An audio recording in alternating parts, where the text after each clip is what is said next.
Hello. Hi, Susan. Hi, Emily. How are you? Yeah, it's a really good. Thank you. Yourself? Yeah, not too bad, thank you. Good stuff. Welcome to the podcast, Coffee with Ems. Thank you Thank so you. much for joining today. So, a brief introduction to Susan. She is a leadership coach and has a consultancy business called Super Success Life. But over to you, Susan, to explain to us a little bit more about what it is that you do. That would be great.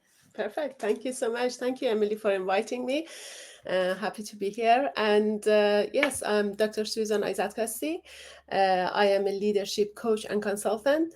And I own my coaching practice, which called Super Success Life.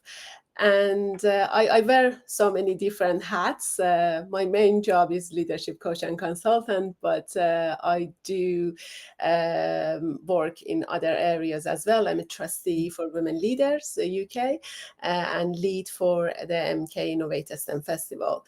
Also, I'm an enterprise advisor for schools and also part of the advisory mm, group of the cancer patient survey. And Mm. also so many different areas I work, but it's here I am. Fantastic. Yeah, so much that you get involved in, which is great. And that's where we met in Milton Keynes, wasn't it? Where you attend some of the networking events for women leaders. So great stuff. Thank you. And you have a logo for your business. I wanted to ask a little bit more about the significance behind the logo Yeah, and what that represents and great, why it's great, important. great Mm. question. I mean, so many people they just touch on that.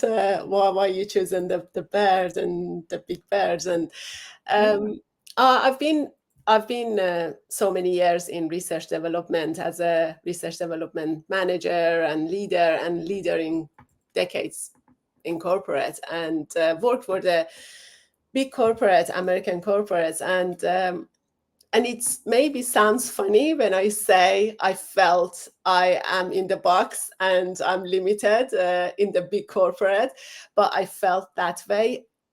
Although I have to say I loved my job. I made lots of impact on and positive impact on patients' life Mm. during the years of working in research development and in the diagnostic corporate.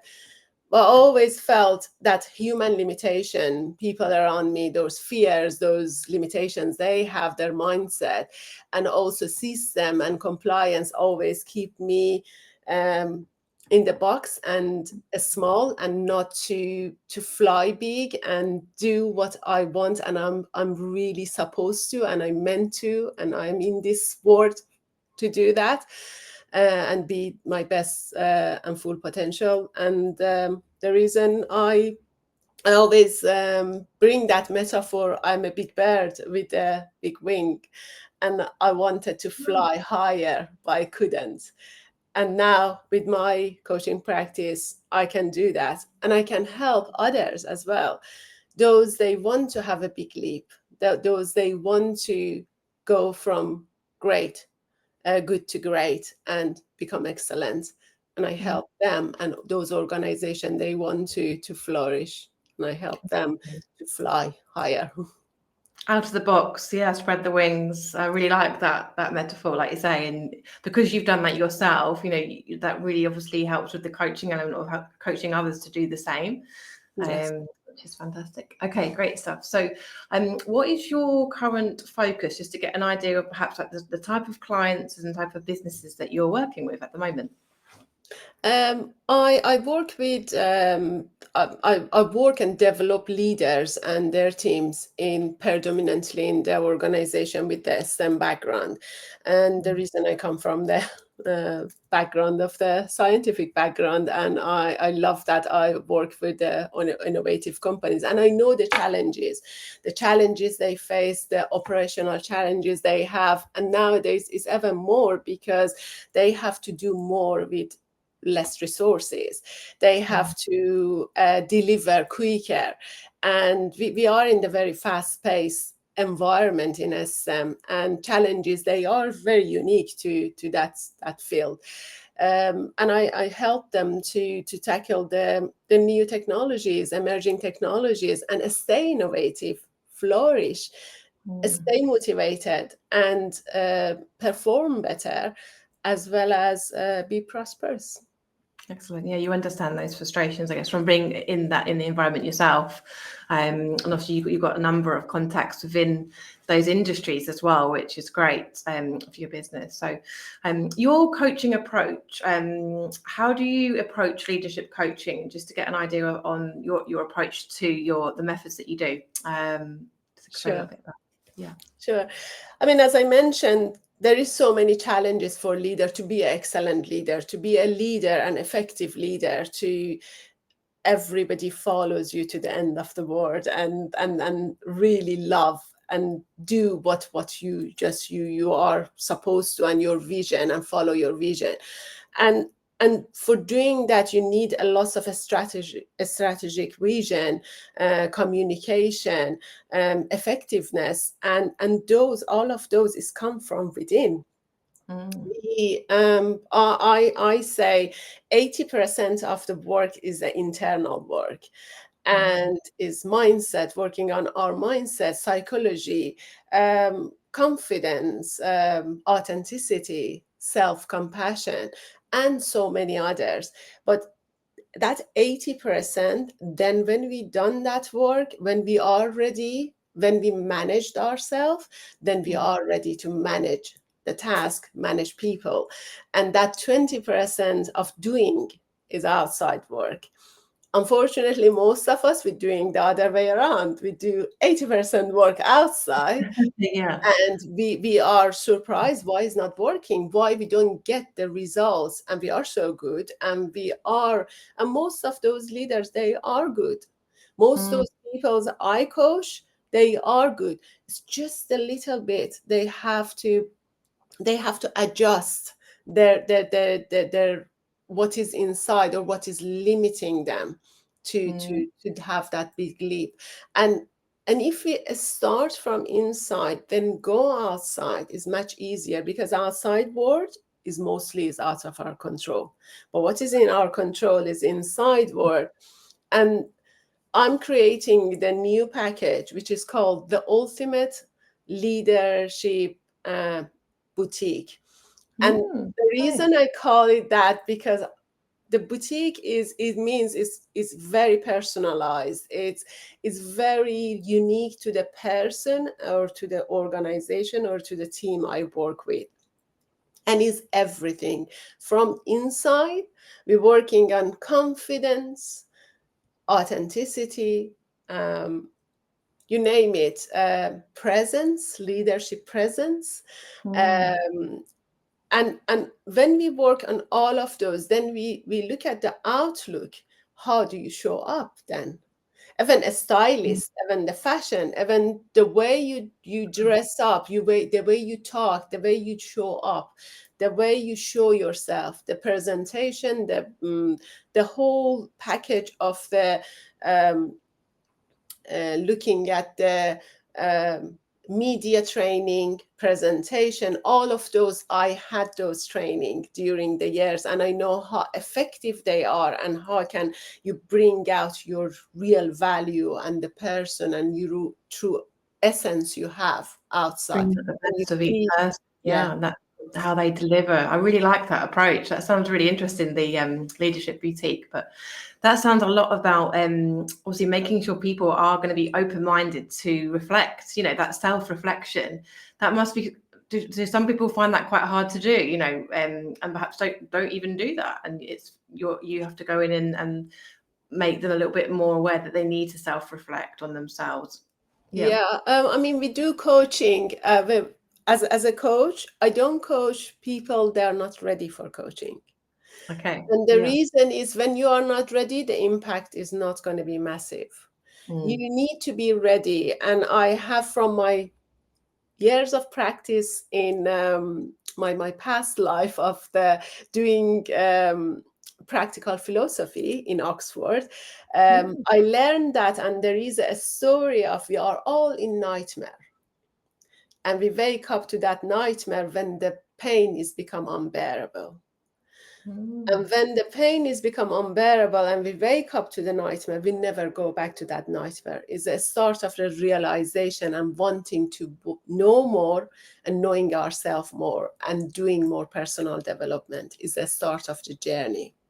I see. Then there is first, yeah. yeah, and there is the other side to this story, and the other part of this story is about if you wake somebody up during that nightmare, they don't like it. They're going to be upset with you. Then you don't help. Somebody is not ready yet. Oh, that's really interesting. So they say don't never wake somebody up from a nightmare or their sleep, don't they? So they have to have had the nightmare already, experience the pain, and then they're ready to be like, I need help with this, and then they're ready to be coached. Yeah, they need to have that journey, and they need to be ready. Okay, no, that's great. Thank you.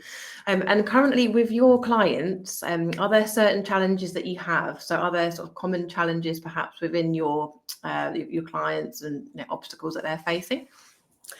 I think mainly, especially recently, I see everybody just calling it or talking about I'm struggling time. Time is, we are time bound.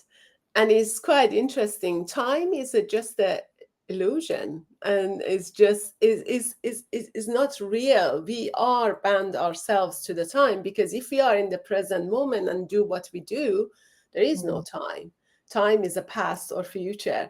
And it's quite interesting. We become a busy nation or busy culture, busy bee, and we are proud of sometimes, oh, I've been back to meetings. Okay, what was the outcome of those many hours of meeting? How much did it's contributed to your KPI and your objectives?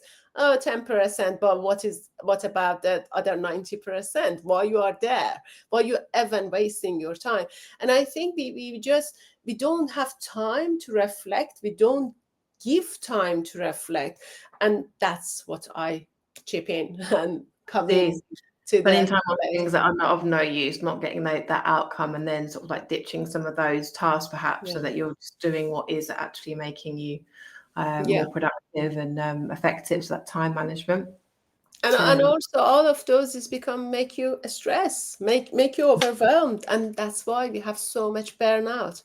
Burnout is a man-made, is a made from our new lifestyle and the civilized lifestyle, I call it.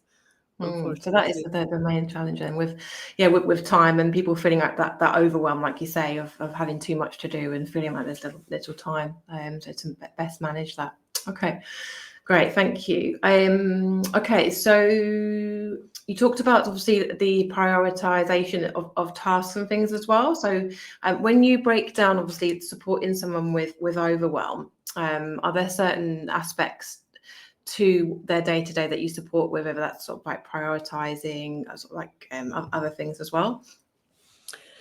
Again, it goes back to my leadership style of go inside first, manage yourself first, because we are so much in our head.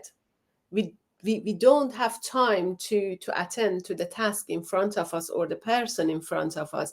And I think we spend so much time in our head, oh, why I haven't done this, or past or future, or I should do this, or I should.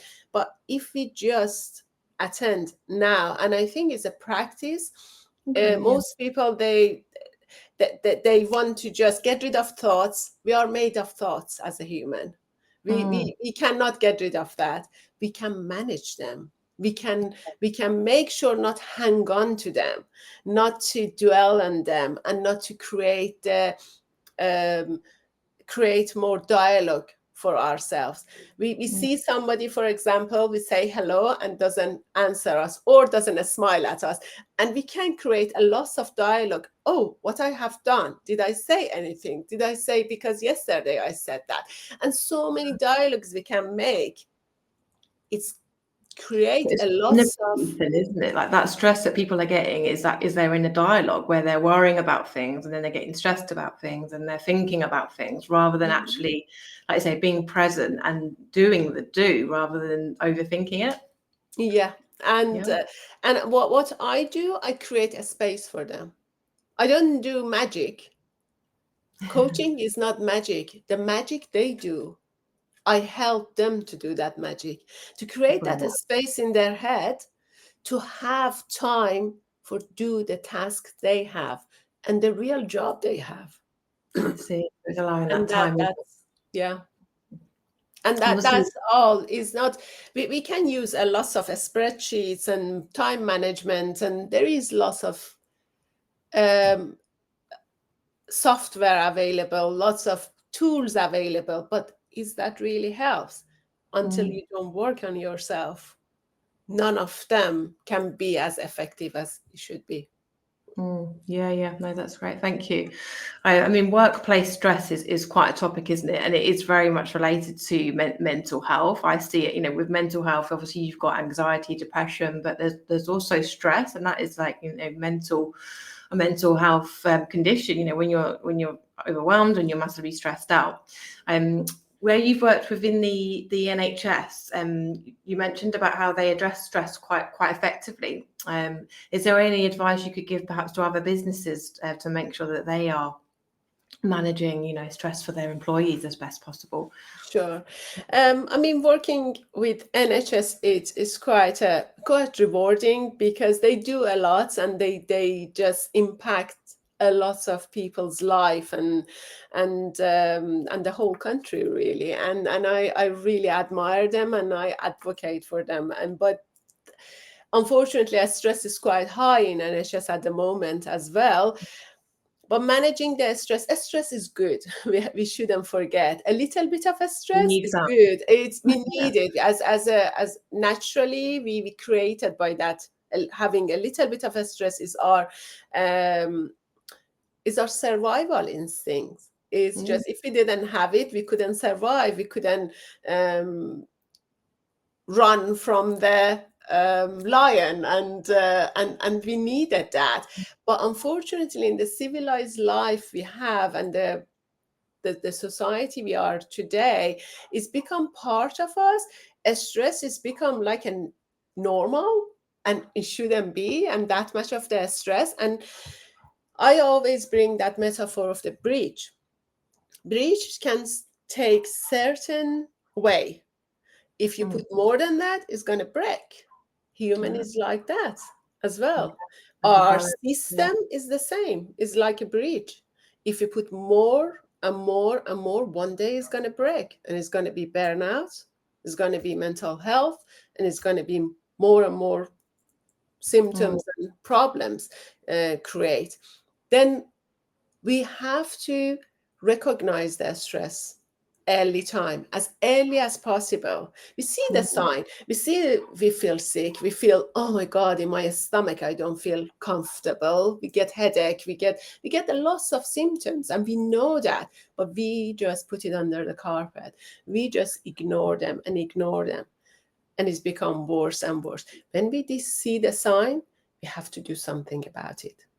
Because they always help out, like you say, and the NHS have been very good at that, haven't they, for their employees? But it's been that self-aware, isn't it, recognizing it, but then seeking the help so that you are actually doing something about it as well. Yeah, and NHS is good at this too. They have a lot of tools available. For example, I am a registered coach for NHS Leadership Academy. NHS Leadership Academy, it's for free for the NHS employees. We provide that coaching for them to help them to tackle some of the challenges they have: stress, overwhelm, challenges with the extra works and team and team management, communications, and many more. It's definitely an important topic that needs to be addressed. It needs to be discussed, doesn't it? Like you say, providing that space, isn't it, for people to discuss that so they can find those solutions and coping mechanisms, because it's a given, isn't it, that there will be an element of stress. That there's definitely a balance, isn't there, that you need some of it, but when it does tip over the edge, it's just having those ways of dealing with that, isn't it? Yes. Yeah, okay, thank you. And you have a passion for innovation in STEM. Also, you've done a lot of work within the NHS and the healthcare sector, but your real passion is with technology and innovative technology. Are there other sort of obstacles that perhaps that they're facing at the moment, with it being quite an emerging sort of growing sector?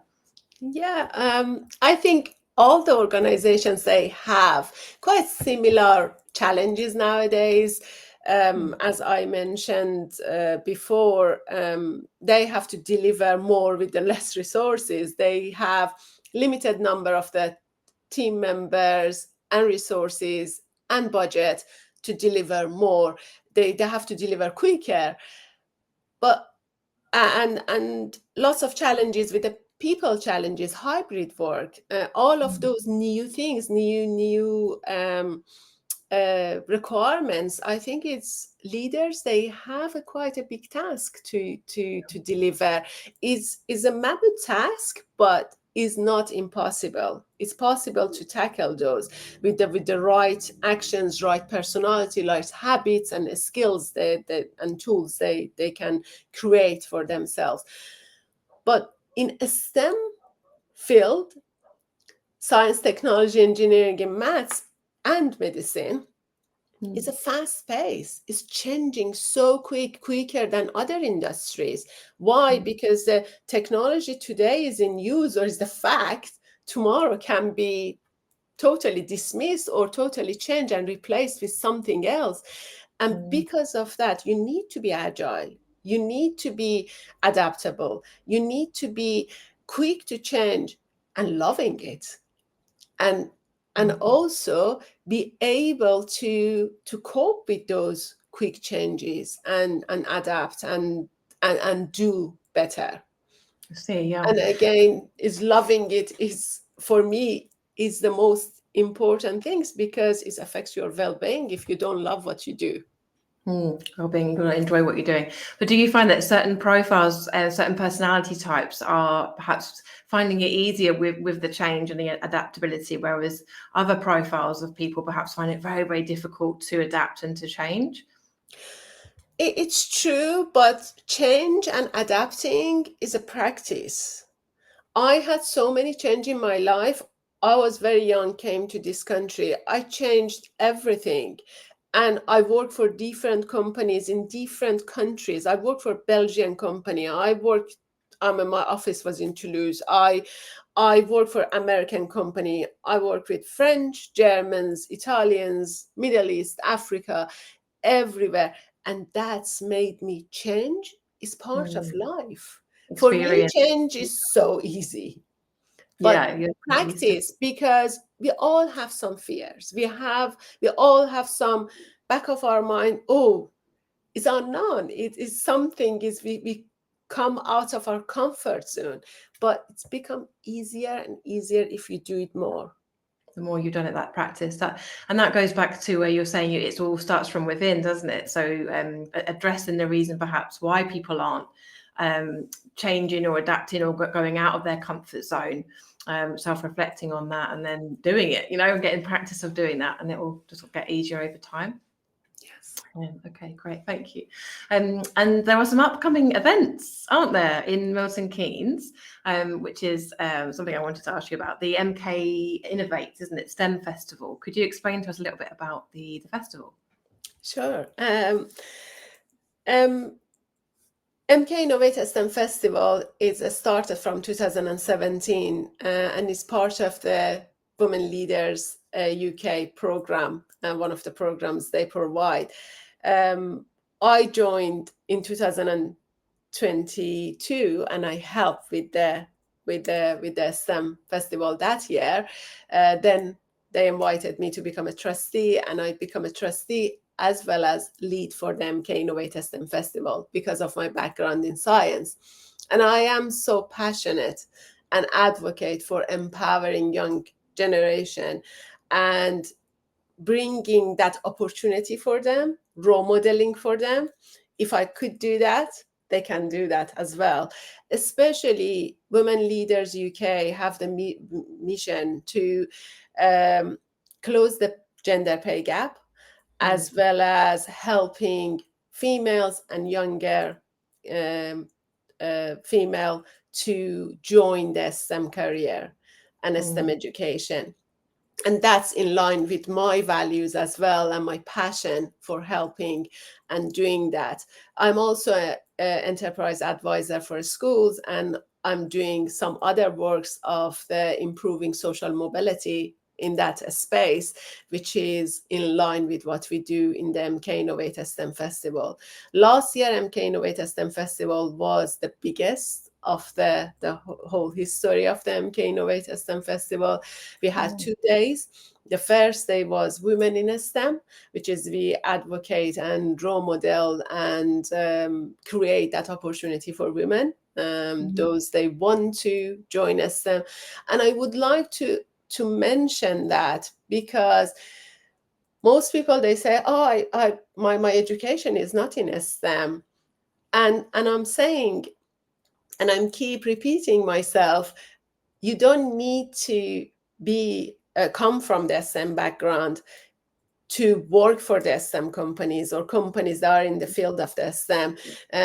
They need human resources, they need finance, they need patent lawyer, and so many other, and you don't need to be in technology, engineering, or science. You can be in other areas and your expertise in other areas, but you can make an impact in this. That's where it all starts, doesn't it, as well, from those, school leavers, that are doing education at the moment, is that awareness, because perhaps they are totally unaware. And maybe that's been part of the issue as to why there is that sort of imbalance, gender imbalance in STEM. Yes. And also we know that, and I think it's just nice to girls, they know is not, I mean, that they think if they become engineer or they become scientists, they cannot be in fashion, they cannot be feminine, they cannot be girly anymore. But look at us, we just kept that, and I think it's that role modeling to know we could do that. I love cooking, I love sports, I do a lot of things, I love fashion, but I'm a scientist and I have a doctorate in coronavirus vaccine development, and it's possible for me, then possible for anybody, because we all have lots of strengths and ability to do that. But the second day of the STEM is our really big focus for us, which we invite schools and children from a school from different age group. And last year we had 1,600 students attended. Wow, that's and so it many. was it was the biggest event, and it was one of the biggest events, and it was very successful.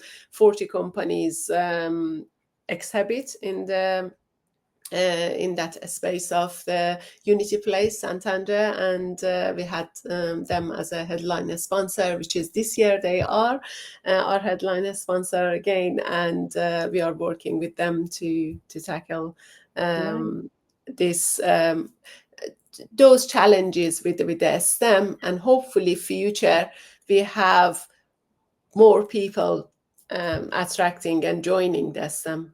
We were coming into it. Well, I definitely see you as a role model within the community. You are, and you're representing women in STEM, and speaking to people from the start of their careers to raise that awareness, which I think is fantastic. Thank you for inviting me to come as well to the festival and have a stand. That will be my first exhibition with a stand that I'll do as a business. That's great. We love to have you. Yay!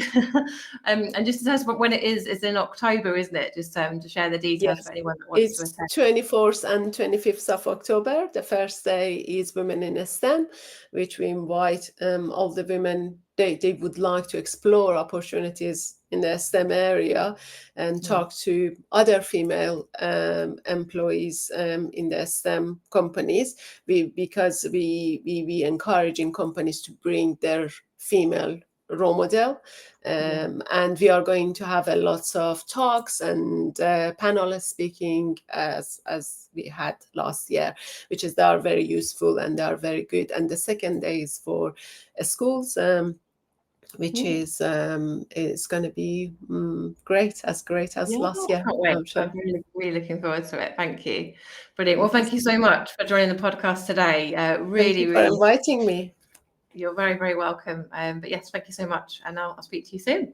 Thank you. Talk to you soon. Take care. Bye-bye. Bye.